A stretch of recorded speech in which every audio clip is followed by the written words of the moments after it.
Welcome to all of you in SK Study Point Center by the Vikas sir in mathematics. बच्चों, आज मैं आप लोग को सबसे पहले मैथ की क्लास लेने जा रहा हूँ और आशा है नहीं पूर्ण विश्वास है कि मेरे द्वारा पढ़ाया गया मैथ आप लोग को समझ में आएगा। सबसे पहले हम जानेंगे कि मैथमेटिक्स है क्या। मैथमेटिक्स एक विषय है। क्या है? एक सब्जेक्ट है। और किसी भी सब्जेक्ट को जानने के लिए हमें समझना जरूरी होता है, क्योंकि जब तक से हम किसी चीज़ को समझेंगे नहीं, जानेंगे नहीं, उसको एक्सप्लेन नहीं कर पाएंगे। तो मैथमेटिक्स हमारा सबसे पहले क्या है? एक सब्जेक्ट है। सब्जेक्ट का मतलब विषय है ना। अब हम आते हैं मैथमेटिक्स में सबसे फर्स्ट चैप्टर एचसीएफ को लिए हमने, एलसीएम को लिया हमने। अब हम जानेंगे कि एचसीएफ है क्या चीज। तो एचसीएफ का फुल फॉर्म होता है highest common factor. Highest common factor को हिंदी में बोला जाता है महत्तम सहग। महत्तम समावर्त, शॉर्ट में से मसा भी बोला जाता है। शॉर्ट में से मसा भी बोलते हैं। ठीक। अब हम जानेंगे एचसीएफ, पहले समझेंगे कि मसा कैसे निकलता है। तो मसा निकालने की 3 विधि है। मसा निकालने की कितनी विधियां हैं? 3। पहला है भाग विधि। पहला है भाग विधि। दूसरा है अभाज्य गुणनखंड विधि। अभाज्य गुणनखंड विधि। और तीसरा है यूक्लिड विभाजन विधि। यूक्लिड विभाजन विधि। तो देखेंगे बच्चों, ये जो हमने तीनों पार्ट्स बताए हैं, ये सभी क्लास में पढ़ना है। कोई जरूरी नहीं है कि 10th में ही हमको आने के बाद एचसीएफ पढ़ना है, 5 में एचसीएफ पढ़ना है, 7th में एचसीएफ पढ़ना है, एलसीएम पढ़ना है। लेकिन बनाने की विधियां का क्लासिफिकेशन किया है। एचसीएफ जो है 6th लेवल तक जाएंगे, 7th लेवल तक जाएंगे तो हमें भाग विधि और भाग गुणनखंड विधि बताया जाता है। लेकिन जैसे ही हम हाई स्कूल में आते हैं, माने अपर 9th to 10th में आते हैं, तो हमें इस विधि को बताया जाता है, यूक्लिड विभाजन विधि। तो सबसे पहले हम जानेंगे कि भाग विधि है क्या। यानी भाग दे करके हम किसी मैथ को जो दिया गया होगा एचसीएफ निकालने के लिए, उसको हम हल करेंगे, तो इसको हम बोलेंगे भाग विधि। तो ऐसे एलसीएम वैसी विधि, एलसीएम के माध्यम से, मतलब लघुत्तम के माध्यम से एलसीएम निकालेंगे। एलसीएम भी निकाल सकते हैं इस विधि से। कोई जरूरी नहीं है कि हम एचसीएफ ही निकालेंगे इन विधियों से। हम एलसीएम भी निकाल सकते हैं भाग विधि से, अभाज्य गुणनखंड विधि से। अब बनाना हमको है, तय हमको करना है कि हम किस विधि से बनाएंगे। जिस विद्यार्थी को पसंद है कि नहीं हम भाग विधि से बनाना स्टार्ट करेंगे सर, तो भाग विधि से बनाइए। जिस बच्चों को पसंद है कि हम सर अभाज्य गुणनखंड विधि से बनाना पसंद करेंगे, तो इस विधि से बनाइए। लेकिन यदि हम 10th क्लास के विद्यार्थी हैं तो वहाँ लिखा जाता है कि एचसीएफ यूक्लिड विभाजन विधि द्वारा निकालें या बताएं। तो जैसे ही यूक्लिड विभाजन विधि लिख दिए और बना दिए भाग विधि से, तो क्या हो जाएगा? रॉन्ग।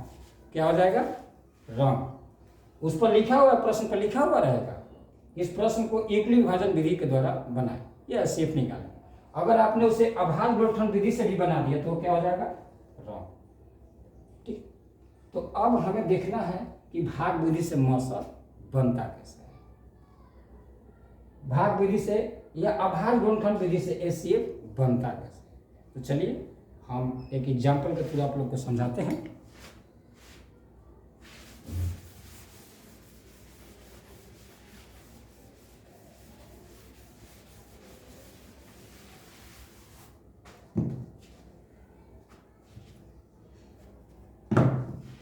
चलिए सबसे पहले नॉर्मल सा प्रश्न हम लेते हैं।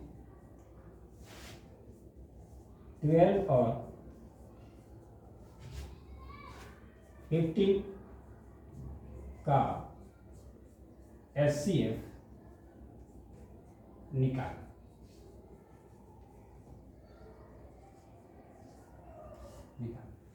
ठीक है, अब हमने इसको ये तो नहीं लिखा, सिर्फ लिखा है 12 और 15 यानी 12 और 15 का HCF निकाल। विधि तो हमने नहीं लिखा है।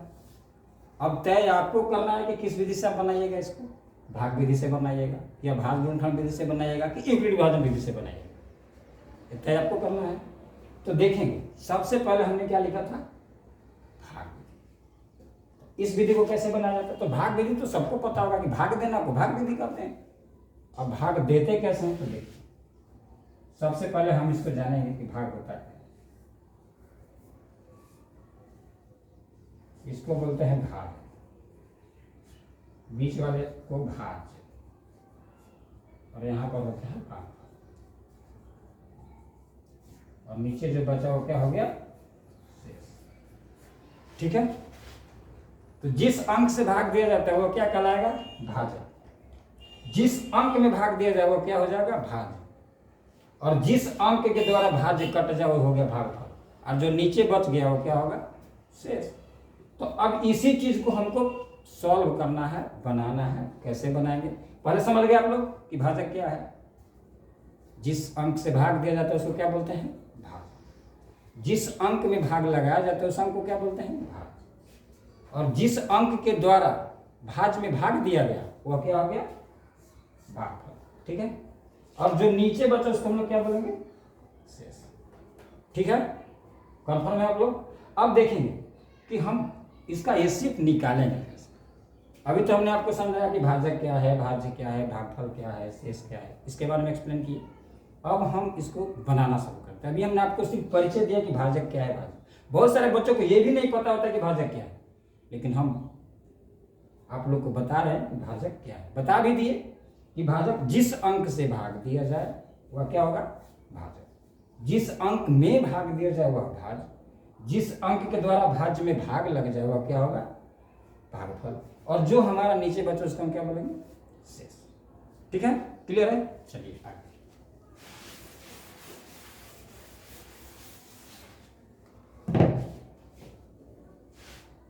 सबसे पहले हम 12 से भाग दिए 15 को। कुछ ही देर पहले हमने आपको बताया था कि भाजक क्या है। अब 12 से भाग देंगे 15 में, तो 12 से हम भाग दिए तो भाजक कौन हो गया, 12, ये हो गया भाजक। अब 12 से हम 15 में भाग दिए तो ये हो गया भाज्य। अब 12 से 15 को कितने बार में भाग लगाएंगे, अब देखेंगे हम टेबल में। टेबल मीन्स पहाड़, है ना। तो 12 के टेबल यदि हम 2 बार पढ़ते हैं तो क्या हो जाता है, 15 से बेसी, क्या 12 दूनी 24, यानी वो अप्रॉक्स 15 है, मतलब 15 से बड़ा है।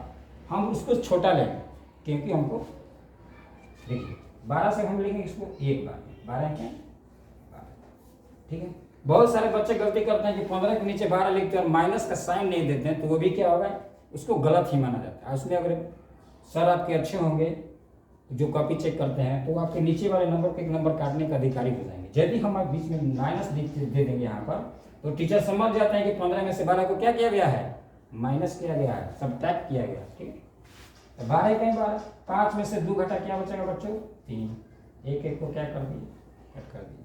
अब देखेंगे, अब यह जो हमारा भाजक था अब यहाँ फिर भाज्य बन जाएगा, क्या हो जाएगा,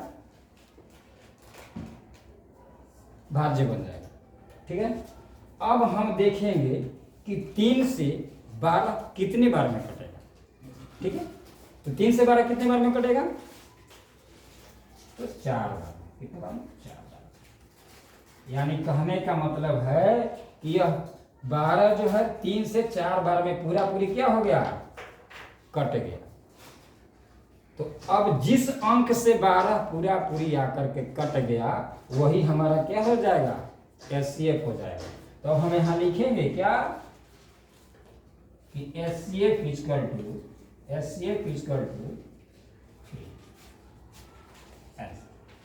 ठीक है, तो यह कौन सी विधि हमने बताया आपको, भाग विधि। अभी हमने इस प्रश्न किस विधि से बनाया है, भाग विधि से। जो भी विद्यार्थी इस प्रश्न को समझ गए हो या नहीं भी समझे हो और नेक्स्ट द टाइम आप उसे देखना चाहते हो तो स्क्रीनशॉट लेकर के रख सकते हैं। बीच बीच में जिन विद्यार्थियों को न समझ में आए तो हमसे कमेंट में पूछ भी सकते हैं। चलिए हम आते हैं दूसरी विधि।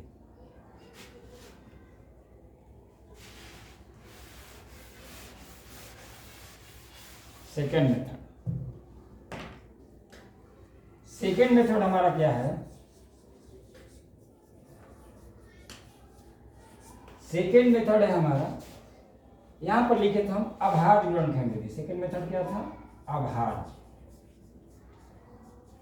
अभाज्य गुणनखंड विधि। ठीक है, अब देखेंगे कि अभाज्य गुणनखंड विधि कहते किसको हैं, अभाज्य गुणनखंड क्या है। तो सभी लोग जानते हैं तो ठीक है, और नहीं जानते हैं तो हम बता देंगे। अभाज्य का मतलब होता है अभाज्य, जो भाज्य नहीं है, अयोग्य, जो योग्य नहीं है। ठीक है, तो अभाज्य का मतलब क्या है? जो भाज्य के योग्य नहीं है, जो भाज्य के जो माने कटने के योग्य नहीं, मानी वैसी संख्या जो सिर्फ एक या स्वयं को छोड़कर किसी दूसरी संख्या से न कटे, उसका हम लोग क्या बोलेंगे? अभाज्य। तो अभाज्य गुणनखंड विधि बनाने के लिए सबसे पहले हम 12 को गुणनखंड करेंगे। तो गुणनखंड कैसे करेंगे? जैसे आप लोग एलसीएम बनाते हैं उस तरह से 12 कैसे?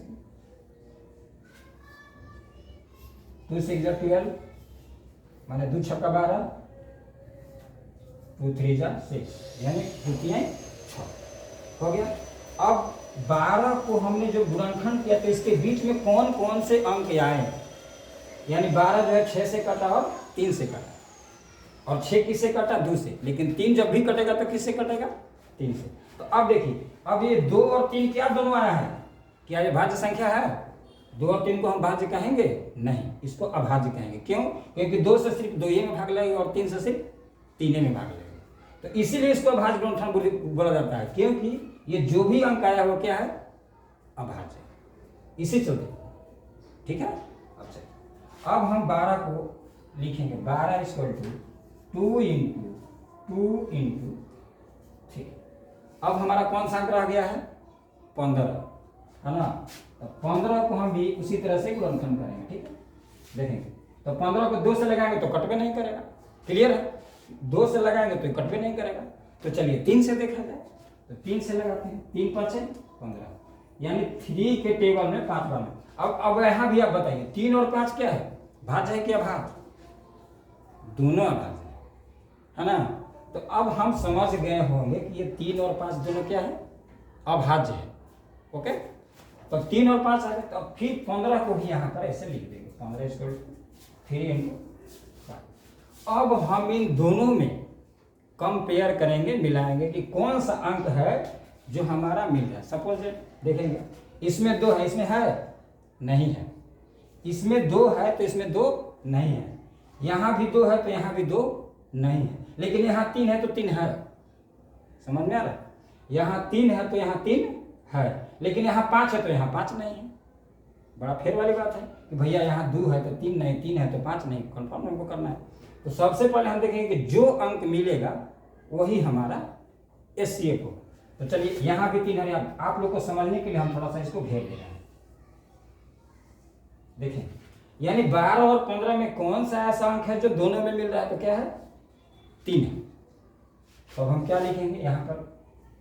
12 और 15 का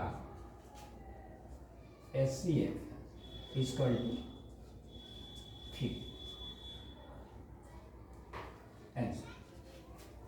क्लियर है?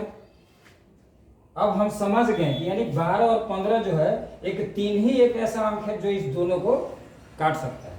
तो ये हम एचसीएफ निकालने की कितनी विधि बताए थे?